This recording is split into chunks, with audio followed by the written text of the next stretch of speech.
Married men who come to our residential program often tell us that they love their wives, but these words contradict their actions, which have been permeated with viewing pornography and committing adultery and engaging in other forms of illicit sex. Once a man begins to see this and he begins to repent, one of his biggest undertakings will be putting the words, "I love you," into action. You see, when the Father loved us, it meant that he gave us his Son.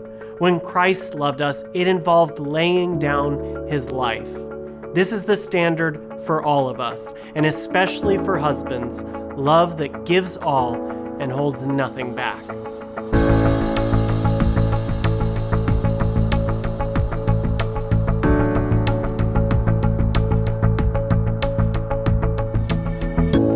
Pastor Ed, thanks for joining us today. One of the things I wanted to talk about to start off with was some of the wrong ideas that you had about marriage before coming to Pure Life. And as I was reading the email that you sent me before the interview, the thing that stood out is you had some more traditional, maybe even biblical perspectives of marriage. You used words like the wife is a helpmate, or that there's a certain authority that a husband has over his wife, but it seemed like you were taking those ideas to maybe a more sinful level. So I'm wondering if you could talk about what some of those wrong attitudes were for a marriage relationship that you had. Sure, Patrick. And, frankly, I don't really think that my perspective is all that uncommon. I think I might even be in the majority, but right out of the gate, I just had a really wrong idea of marriage, that marriage in and of itself was something that I was going to gain rather than something I was going to have to give myself into or give myself to my wife in. And, so like you mentioned, I thought of her as a helpmate. Well, and that's a nice biblical term, but I kind of took advantage of that. Like mentally for me, that meant that my job was more important. She's just a helpmate who comes alongside, and I left her to bear most of the weight of the household routines, the laundry, the chores, the cleaning, all that stuff around the house. I expected her as the helpmate to handle all of those things. And I expected her to let me have my way for the most part.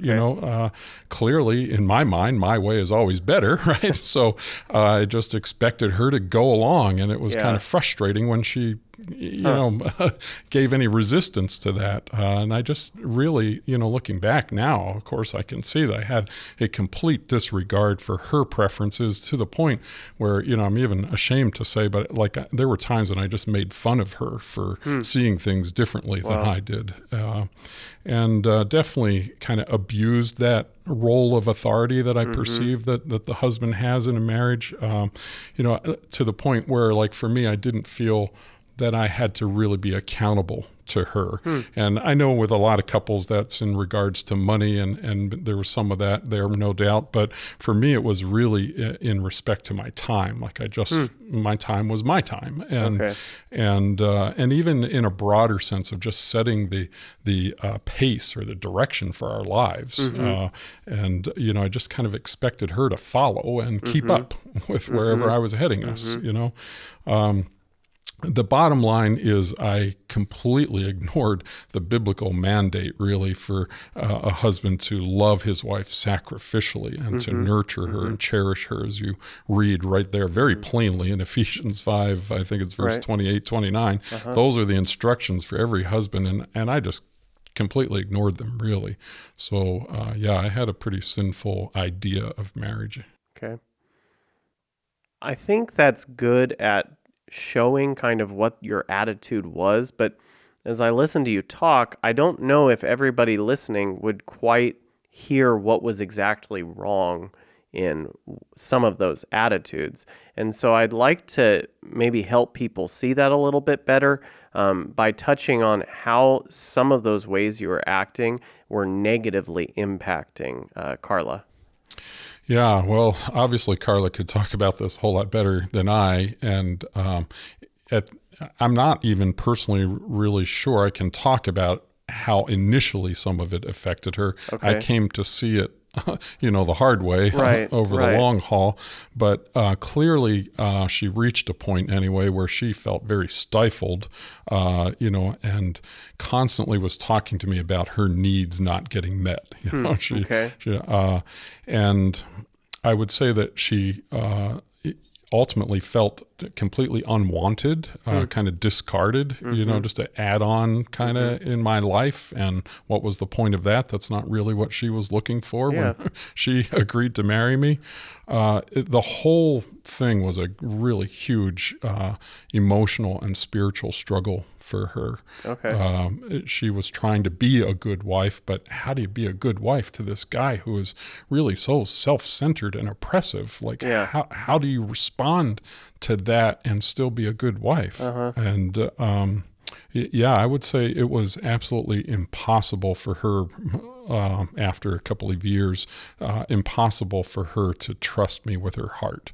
And she just put up walls, barriers, protective walls between us, which was fine with me because, at that point we just kind of built our own lives individually within this marriage home or relationship, but it wasn't much of a marriage by that point. I just did my thing, she did her thing, and that was really, it was more like we were just roommates in the relationship.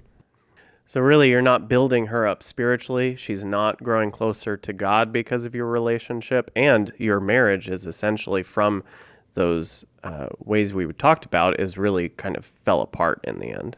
Yeah, that's all true. So you already mentioned kind of the self-interest, self-centered thinking that was going on in your mind, but I know at least for me personally, self-centeredness, selfishness can go a long time without being noticed. And so I'm wondering how and when the Lord began to bring the selfishness in your mindset to the forefront.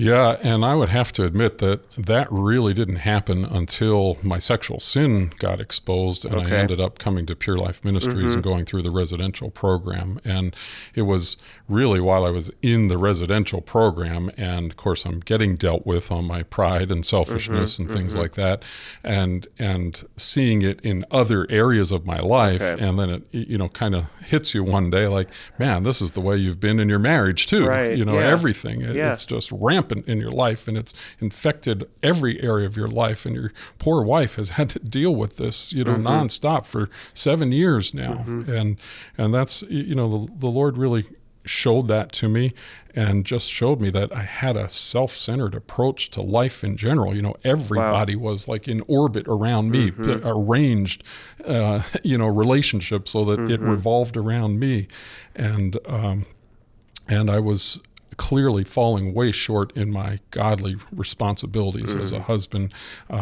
Not even just falling short, it was like I wasn't even aiming for the right target, really. Wow. So the Lord began to open your eyes to that in the program, and then eventually you go home, you went back to your wife, and how did God begin to help you begin to change and to put on new attitudes as you began to reconcile your marriage? Yeah, well, clearly he had to, help me put into practice just a whole different view of marriage and my role as a husband. Just for example, one of the early things I remember, like Ephesians 5:22, where it says, their wives submit to your own husbands as unto the Lord. That verse is actually preceded by a verse that says we should all submit to one another. So, it's like nobody ever talks about the husband needing to submit to the wife somehow, but the scripture clearly kind of teaches that there's a time and a place where that has to happen as well.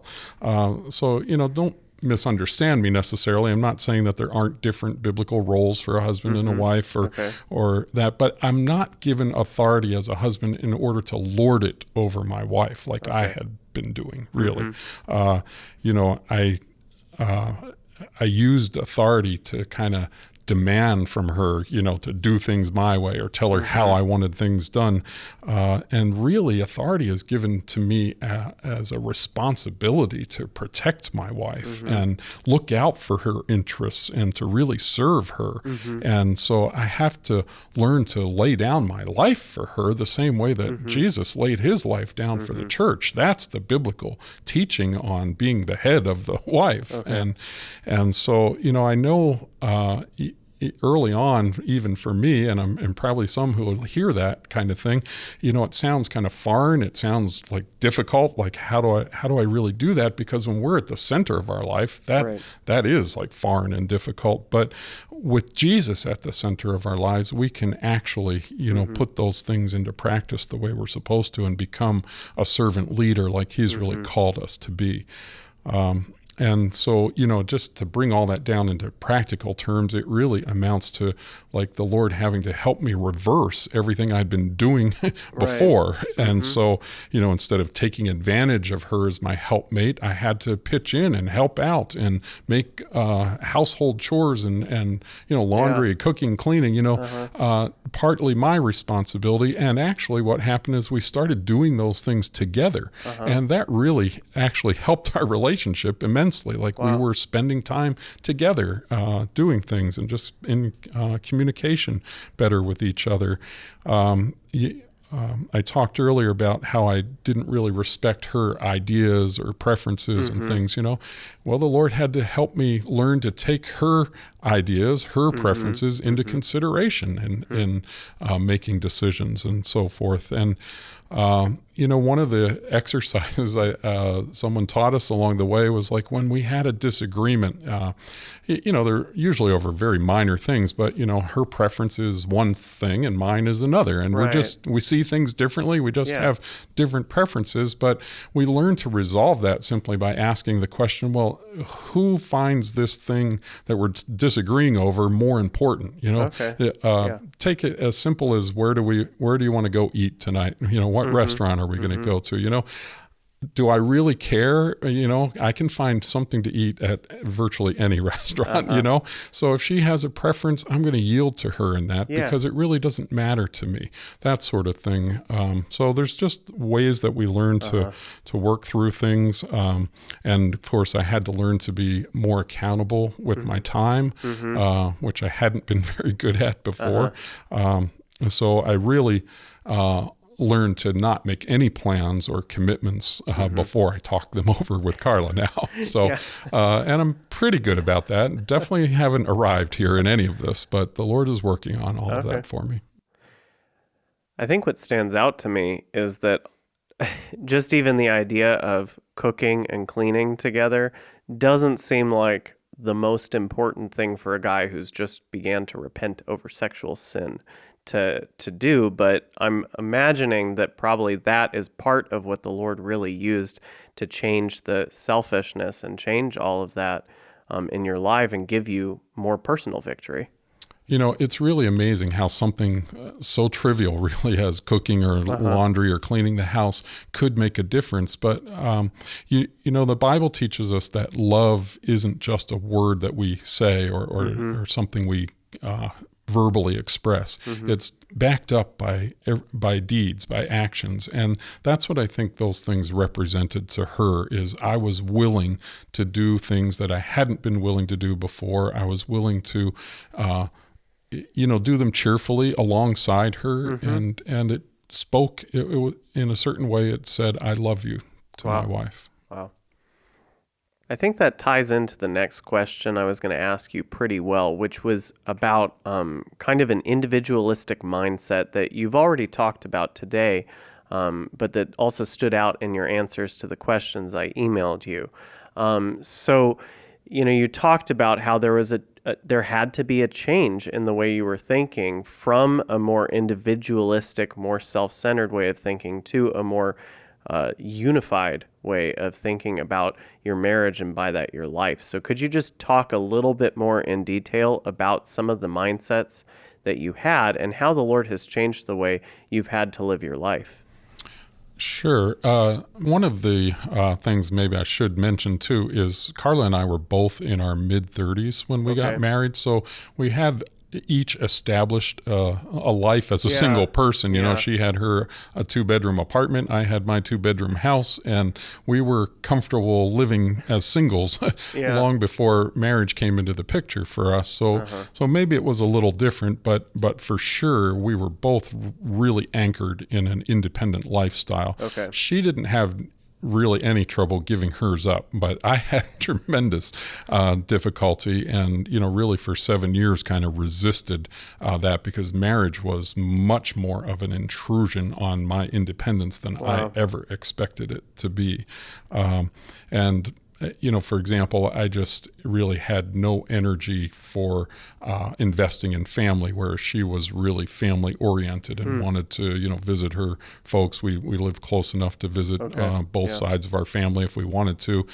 She anticipated frequent visits, and they were just cutting into my time, my Right, weekends, yeah. And things like that.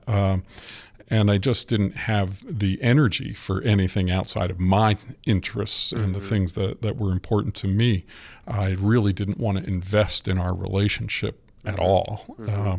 And so, yeah, that individualism that you mentioned, for many couples, I think that shows up in the area of finances, and maybe even often they separate their finances, and he's got his and she has hers. And we didn't get quite that far between Carla and I, but there certainly was a lack of accountability on my part, and an attitude that I should get to spend whatever I wanted to spend. Definitely had that idea.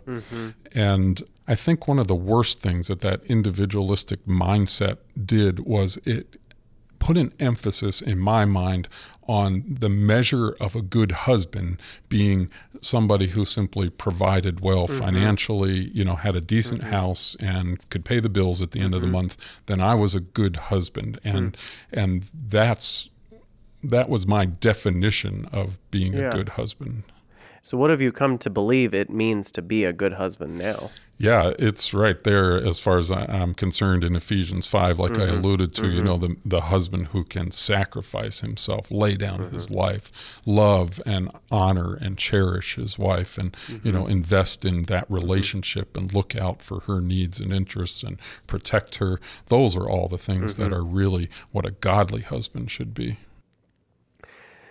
So I think people get a sense kind of from what you've said before how individualism has kind of had to change in your marriage relationship, but how does that play out in your personal life? I know you go camping, you go different places, but I'm sure there's ways that's really subdued and pushed down from what maybe it would have used to be. Yeah, absolutely. I mean, I just do less of it. We're not, she's not lording it over me either. So, Right. When I ask her, hey, here's a chance, a couple of the guys from work are going camping, and, I was thinking I might want to go along, and we talk about it, check the calendar, see what other things are going on, but I don't go once a month or every other week or anything like that. Yeah. I go once or twice a year, and keep my right priorities and make sure that I'm investing in the relationship with my wife in between any of those other Right. things that I might do separately from her. How long did it take you to work out establishing those priorities and, kind of coming into kind of what you guys value as a couple? Yeah, definitely a couple of years, and to some degree, it's probably always an ongoing issue because you reevaluate it depending on different scenarios, and especially, my wife's got a medical condition, so that plays into things now, and have certain responsibilities and limitations just because of that. Since you brought it up now, I'd like to discuss her health issues. She has a very serious, very life-inhibiting and painful health issue, and we get to see a lot of the joy and the kindness in her, but then you're, behind the scenes having to walk through her with the struggle of that. And so I'm wondering how you've learned to do that well as a husband, and also what that's taught you. Yeah. So for those who wouldn't know, my wife Carla was diagnosed in 2008 with a rare lung disease. It's called lymphangioliomyomatosis. LAM, LAM is the Okay. acronym. That's what we call it for short. And what it does is it leaves her severely short of breath Yeah. and extremely fatigued pretty much all the time. Her lung capacity, her ability to breathe is about 48% of what it should be. So it'd be kind of like you or I getting by with one lung or something Yeah. like that. So obviously that has a major impact on our lives and on our marriage as a result.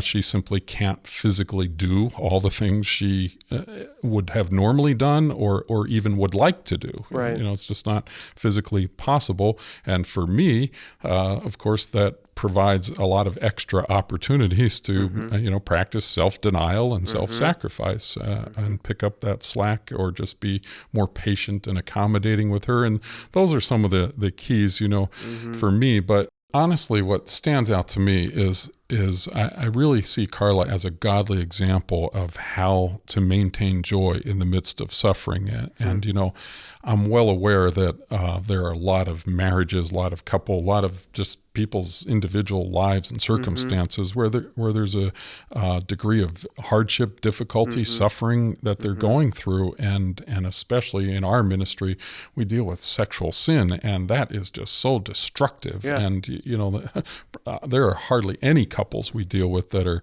experiencing just that bed of roses or sunshine and rainbows version of marriage. So I think Carla's example, really stands out to me as something that teaches all of us a few things. And one is we all just need to get used to not having things the way we want them to be.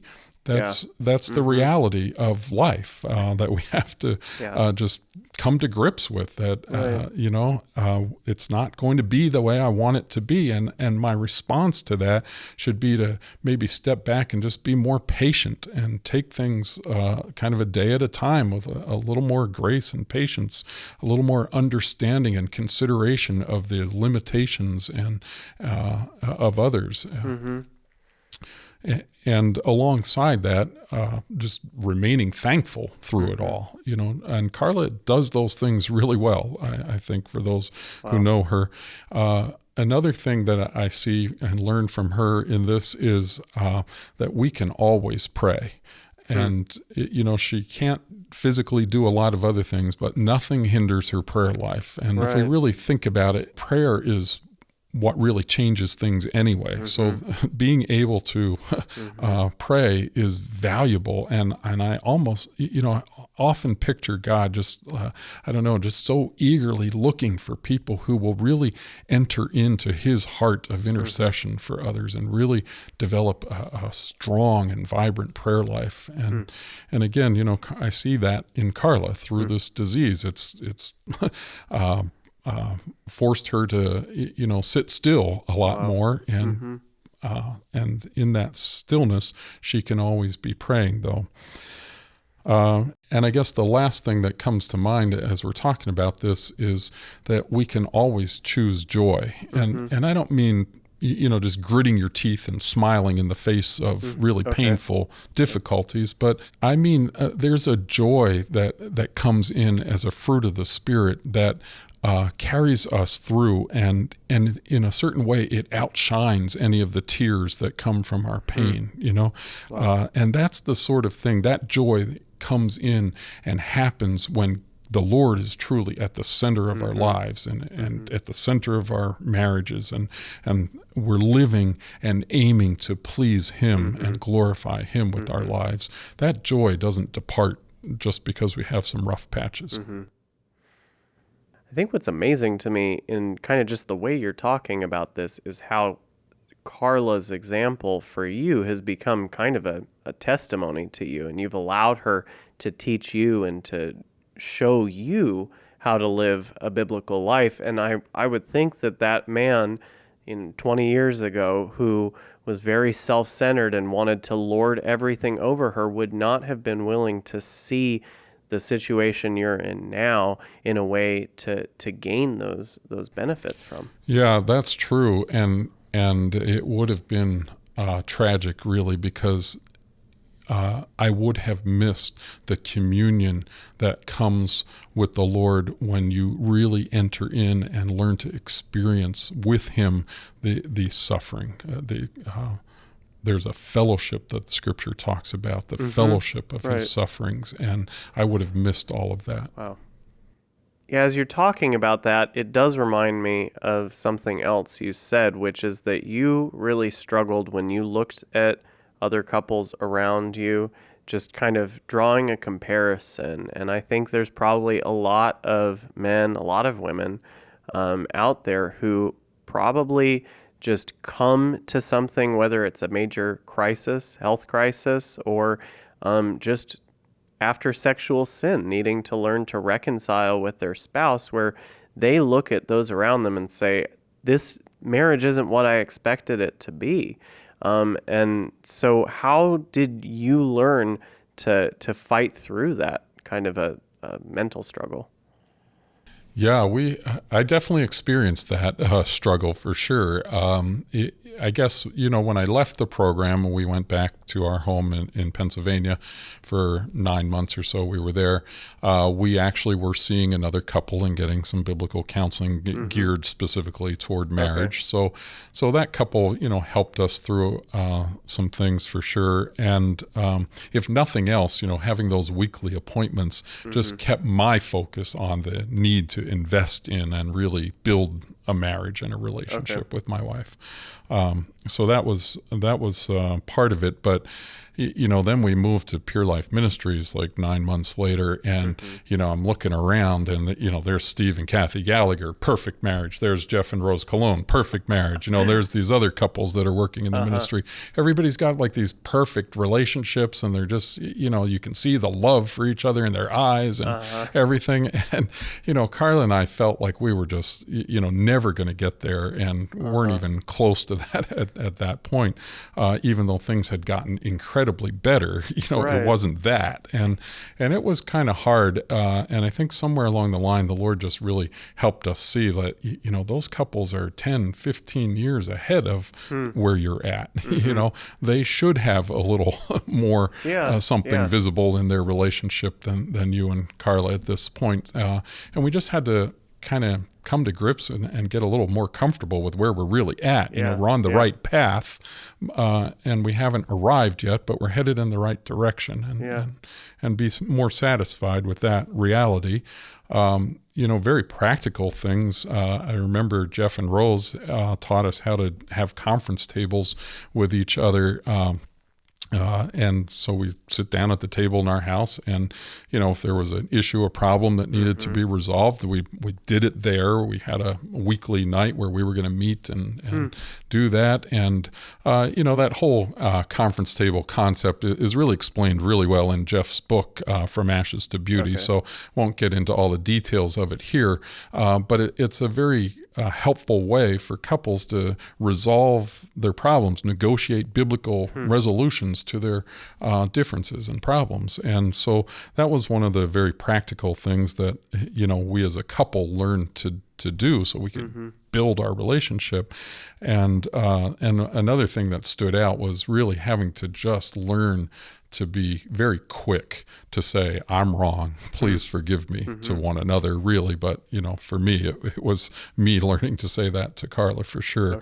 And, it's kind of a funny little story maybe, but I realized somewhere along the line after some time at this that we'd actually made some progress because we worked together in the administration office, and we were in the offices working, and I don't even remember the scenario, but one of us had done something or something had happened, and we were arguing over who was wrong. Like, she was insisting that she was wrong, and I was insisting that I was wrong. Wow. And so I guess, the Lord just kind of helped us see, well, we must have made some progress if our fighting now is about who's wrong rather than who's right. So, another thing that comes to mind, just thinking in marriage in general, one of the biggest issues or questions really that couples ask us a lot is, how can the husband re-earn the wife's trust after sexual sin and things have damaged the marriage? And, most of the time the husband just wants his wife to like get on board and like I'm better now, everything should be fine and you should just trust me.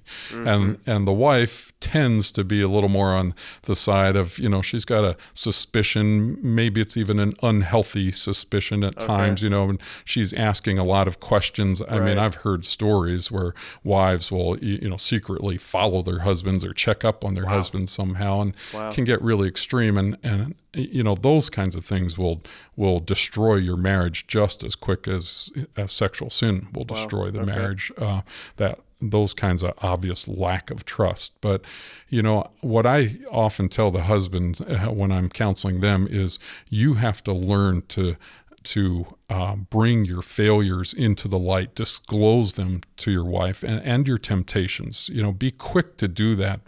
I know it seems counterintuitive to most husbands. They feel like, if she sees that I'm weak or that I'm tempted, it'll excite her fear and make her distrust me. But in reality, the fact that we can be that vulnerable and admit that we're struggling with real temptation and maybe even a real failure, that actually invites her trust better than almost anything we can do. That's all really good, but before we move on, I did want to ask, you mentioned several times in that the influence of a godly couple in your guys' life. Would you suggest that that's something important for couples who are working through some of these issues? Yes, absolutely. I think any couple would benefit from that, and for most, it's probably truly essential that they seek out some good mentoring from biblical counselors, or at least a couple in their church who's got a solid marriage and can really impart something to them. So before we wrap up the interview, I do want to stop and ask one thing related to your sexual sin, and that's impact on your marriage. What you struggled with before coming to Pure Life, same-sex attraction, and you also expressed how you see now how back then you didn't really love your wife before coming here, but today you do have a loving and a healthy marriage. And I think for men who are in your shoes, who are struggling with that, that might seem completely just not possible. But you're a testimony that it is. So what advice would you have for men who may be dealing with that? Sure, because, with man, it is impossible, but with God, all things are possible, and it takes him to do a work like that. But, let me just say, you mentioned that I came to the realization that I didn't love my wife, and I honestly think that's not, the same-sex attraction issue doesn't have anything really to do with that. That's probably true of almost every husband I've ever counseled, or almost all the marriages that we deal with at Pure Life Ministries. We want to think that we entered into our marriage because I loved her, or on the wife's part because she loved him. But the reality is, anytime we entered into marriage thinking that we were going to gain more than we were going to give, we did not enter into it with the love of God and God's definition of love. So I think a lot of couples just really need to come to that as their starting place and just frankly admit in their heart and maybe to one another that they really didn't do this out of love. They did it out of selfishness. But beyond that, I would also point out that marriages where the husband is dealing with same-sex attraction are not as uncommon as they used to be. That's just becoming a much more prevalent issue in our culture, and it's showing up in marriage relationships the same way. And almost invariably, couples that we deal with, both the husband and the wife are sort of hoping that his same-sex attraction issue will go away and that God will miraculously replace that with a heterosexual orientation. And I certainly don't want to give anyone the idea that God never does that or can't do that. He can and does, but the vast majority of marriages that we counsel and deal with, that's not what happens, and that's not my experience. In most cases, the husband still has to deal with some degree of that same-sex attraction in his life, but the Lord steps in and helps him and teaches him how to be loving toward his wife and how to remain faithful toward his wife across the board in every area, physically, emotionally, spiritually, all of it. And so when we understand that God's purpose for marriage is really holiness, not happiness, like so many want it to be or profess it to be, when we understand that his purpose is holiness, then we're at the right starting point. And we also need to make sure we're dealing with the right definition of love, that agape love, that divine love. It's a choice, not an emotion. So we can always make the choice to love our wives, even if our feelings aren't in it. They don't have to be. And again, that's one of those things that's not really just a same-sex attraction issue even. Every couple needs to deal with those sorts of things and make sure that their love isn't done just in their words, but is actually getting expressed in the way they're living their lives. Carla and I, we found ways to express love to each other. And I mentioned earlier just, being more involved and helping her with some of her duties, if you will, around the house. She took that as a sign of love, praying together, staying vulnerable with each other and just sharing, our inner thoughts and ideas and even our inner fears and temptations, being vulnerable at that level. And if both the husband and wife will remain committed to keeping the Lord at the center of their relationship, he definitely will help them and give them, there's a lot of hope for marriage in that case, because when he's at the center of our lives and the center of our marriage, he's really able to help us build healthy, lasting relationships and marriages. And honestly, Patrick, that's kind of like, that's all I know. That's my testimony. That's what the Lord did, is he's helped me learn to love Carla, to love her physically, to love her emotionally, to love her spiritually. And I know for a lot of couples, maybe they have those kind of three areas of the relationship in a different order. For some, the accent is on the physical relationship. For some, it's on the emotional relationship. What the Lord has taught Carla and I that I think could be helpful to any couple is that if you keep them in this order, where you're spiritual and then emotional and then physical, if we approach marriage in that order, he's able to help me be faithful to her. Wow. Well, I really appreciate you coming in today and doing this interview with us, because we've kind of touched on a number of different issues that men might be having as they're trying to reconcile with their wife after sexual sin. And so I'd just like to ask before we close out, is there any other advice you would give husbands, any other areas that there might be some issues they would have, and what would you say to them?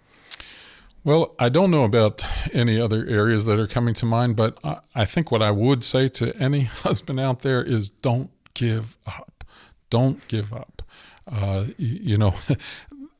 Yes, you have to own your mistakes. You have to repent and I'm wrong. Will you please forgive me? But don't get tired of doing that. It's the world, honestly, I think, needs to see examples of godly men, godly fathers, godly husbands, and I think especially that is men who can say, I was wrong, will you forgive me?